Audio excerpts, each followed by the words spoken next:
স্বাগতম জানাইছো। আমাৰ অষ্টম শ্ৰেণীৰ যিটো অনুশীলনী আছে 7 নম্বৰ ঘন আৰু ঘন সংখ্যা, সেই অনুশীলনীটোৰ অলপ আমি আলোচনা কৰি লওঁ। প্ৰথমতে কৰি ল'ব বিচাৰিছোঁ, আমি সকলোৱে এটা ঘনকৰ লগত পৰিচিত, লুডুগুটি দেখিছা সকলোৱে। সেই লুডুগুটিৰ আমি ঘনকৰ উদাহৰণ হিচাপে ল'ব পাৰোঁ। সেই লুডুগুটিটোৰ কি হয়, 6খন পিঠি থাকে। সেই প্ৰতিটো পিঠিৰে যোগ যদি আমি লওঁ, অৰ্থাৎ এনেকৈ দিশ, প্ৰস্থ আৰু উচ্চতা যদি ল'বলৈ বিচাৰোঁ, তেতিয়াহ'লে সেই তাৰ যোগটো কি পাম, সদায় সমান পাম।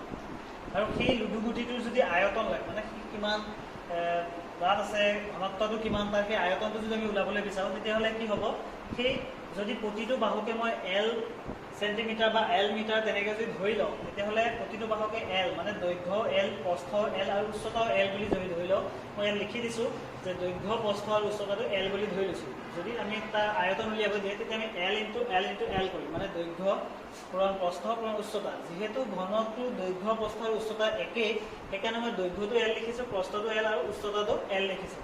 আৰু সেই তিনিটা L তোমালোকে জানা, ধ্ৰুৱক সূচকৰ এইবিলাক অংক কৰিছে, য'ত কি হয় তিনিটা একেৰাশী পূৰণ হ'লে আমি L কিউব বুলি লিখিব পাৰোঁ। ঠিক তেনেকৈ এই উদাহৰণৰ পৰা আমি কি কৰিম, ঘন আৰু ঘন সংখ্যাৰ বিষয়ে জানিম। যাৰ আগত তোমালোকে অনুশীলনী পাইছিলা, 6 অধ্যায়টো পাইছিলা, য'ত বৰ্গ সংখ্যা আছিলে। অৰ্থাৎ কোনো এটা সংখ্যা যদি দুবাৰ পূৰণ হয়, তেতিয়াহ'লে তাক আমি বৰ্গ সংখ্যা বুলি কওঁ। মানে দুবাৰ পূৰণ কৰি যিটো বৰ্গফল পাম, তাক বৰ্গ সংখ্যা উদাহৰণ হিচাপে ল'ব পাৰোঁ।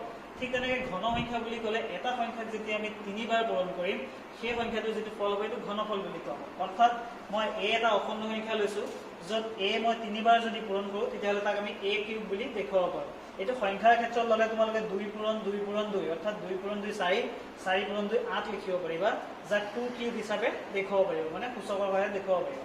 ঠিক তেনেকৈ যদি ঋণাত্মক অখণ্ড সংখ্যা তোমালোকে ল'ব বিচাৰা, তেতিয়াহ'লে চাব পাৰা -a into -a into -a, অৰ্থাৎ এইটোক আমি কি হ'ব, -a কিউব। ইয়াৰ পৰা তোমালোকে এটা কথা লক্ষ্য কৰিবা যে -a যেতিয়া, অৰ্থাৎ যেতিয়া মই সংখ্যাটো এটা ঋণাত্মক অখণ্ড সংখ্যা লৈছোঁ, তাৰ ঘনফলটো কিমান ওলাইছে, ঋণাত্মকত ওলাইছে। মনত ৰাখিবা, বৰ্গৰ ক্ষেত্ৰত পাইছিলোঁ যে ঋণাত্মক অখণ্ড সংখ্যাৰ যদি বৰ্গ কৰোঁ, অৰ্থাৎ দুবাৰ পূৰণ কৰোঁ, সি ধনাত্মকলৈ পৰিৱৰ্তন হয়। কিন্তু ঘন সংখ্যাৰ ক্ষেত্ৰত কি হ'ব, যদি ঋণাত্মক অখণ্ড সংখ্যা লওঁ, তাৰ কিন্তু ঘনফলটো সদায় ঋণাত্মক ল'ব, সেইটো ভুল নকৰিবা। আৰু মই সেইকাৰণে পইণ্ট এটা লিখি দিছোঁ ইয়াত, যে এটা ঋণাত্মক সংখ্যা, অৰ্থাৎ ঋণাত্মক অখণ্ড সংখ্যাৰ ঘনফল সদায় কি হ'ব, ঋণাত্মক হ'ব। ঘনফল কোনটো কোৱা হ'ব, A কিউবটো কোৱা হ'ব, যিহেতু সেইটো 3টা পূৰণফলটো পাইছোঁ। মই ইয়াত সংখ্যা আকাৰে দেখুৱাইছোঁ যে 7 ইনটু 7 ইনটু 7, অৰ্থাৎ ইয়াত 3টা 7 পূৰণ হৈ আছে, তাক আমি 7 কিউব বুলি লিখিব পাৰোঁ। আৰু ঘনফল ৰূপে যদি লিখিব দিয়ে, তেতিয়াহ'লে তোমালোকে সেই পূৰণফলটো যিটো পাবা, সেইটো লিখিব লাগিব। 7 3বাৰ পূৰণ কৰি লিখিব পাৰিবা 343 পাবা। এইটো হৈছে ঘন সংখ্যা, মানে আমি কোনো এটা সংখ্যাৰ ঘনফল উলিয়াইছোঁ, ঘনফল। এতিয়া আমি চাওঁ যে সংখ্যাবোৰৰ ঘনমূল কেনেকৈ উলিয়াম। আগত আমি বৰ্গমূল উলিয়াইছোঁ, এতিয়া আমি ঘনমূল উলিয়াম।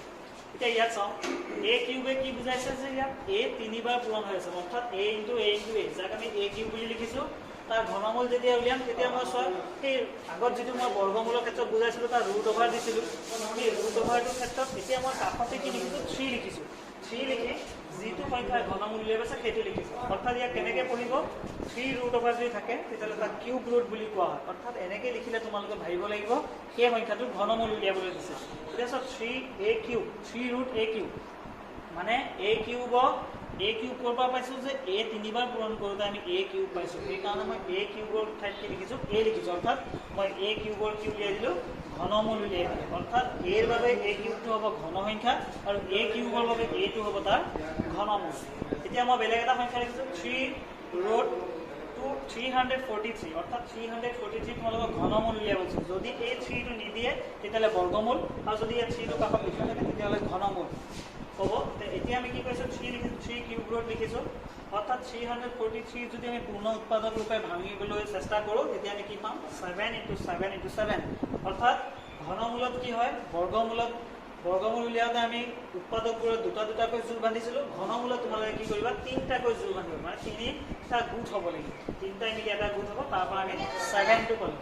এতিয়া যদি আমি কি কৰোঁ, 8000ৰ মানে মাইনাছৰ এটা সংখ্যা লৈছোঁ, ঋণাত্মকৰ 8000 লৈছোঁ। ইয়াত যদি কিউব ৰুট কৰিবলৈ বিচাৰোঁ, তেতিয়াহ'লে আমি পাম যে পূৰ্ণ উৎপাদক হিচাপে দেখুৱালে আমি -20 ইনটু -20 ইনটু -20। ইয়াত চোৱা, -20 প্ৰতি 3টাতে কি আছে, প্ৰতিটোতে মাইনাছ আছে। যেতিয়া ইয়াৰ মই ঘনমূল উলিয়াইছোঁ, তেতিয়া কি লিখিছোঁ, -20 লিখিছোঁ। তো তোমালোকে নিশ্চয় বুজিব পাৰিছা যে এটা ঋণাত্মক সংখ্যাৰ ঘনমূল সদায় কি হ'ব, ঋণাত্মকেই হ'ব। অৰ্থাৎ ইয়াৰ পৰা আমি চাবলৈ যাওঁ যে আগত যেনেকৈ কৰিছিলোঁ যে এটা বৰ্গ সংখ্যা কেনেকৈ নিখুঁত বৰ্গ হ'ব। নিখুঁত বৰ্গ তেতিয়াই হ'ব যদি সেই বৰ্গ সংখ্যাটোৰ উৎপাদকবোৰ দুটা হৈ থাকে, মানে জোৰ বান্ধি থাকে। অৰ্থাৎ ঘন সংখ্যাৰ ক্ষেত্ৰত কি হ'ব যে যদি আমি চাওঁ 8000 সংখ্যাটো 8000 যিটো সংখ্যা দিছিলে তাৰ আমি উৎপাদকবোৰ চাওঁ -20 × -20 -1, মানে ইয়াত তিনিটা হৈ আছে, 3 গুণ হৈ আছে। বৰ্গ হ'বলৈ হ'লে সি দুটা হৈ থাকিব লাগিব, এজোৰ হৈ থাকিব লাগিব।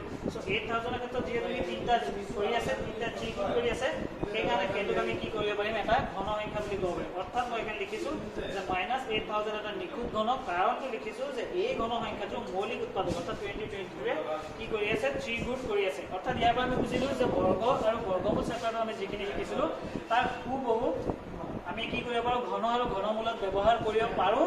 কিন্তু বৰ্গ আৰু বৰ্গমূলত আমি জোৰ লৈছিলোঁ, এজোৰ লৈছিলোঁ দুটা দুটাকৈ, কিন্তু ঘন আৰু ঘনমূলত কি কৰিবলৈ 3 গুণ, মানে অৰ্থাৎ তিনিটা এটা ল'ব লাগিব, তিনিটাৰ পৰা এটা উৎপাদক উলিয়াই অনাটোৱে হ'ব তাৰ ঘনমূল। আশা কৰোঁ সকলোৱে এই ভিডিঅ'টো ভালদৰে বুজি পাইছা। আৰু যদি কোনোবাই একো অলপ বুজিবলৈ অসুবিধা আছে আমাৰ গ্ৰুপত, হোৱাটছআপ গ্ৰুপত মেছেজ দিব পাৰিব, আৰু এই ভিডিঅ'টো কমেণ্ট ছেকশ্যনতো কমেণ্ট কৰি জনাব পাৰিব। যদি ভিডিঅ'টো ভাল লাগে বা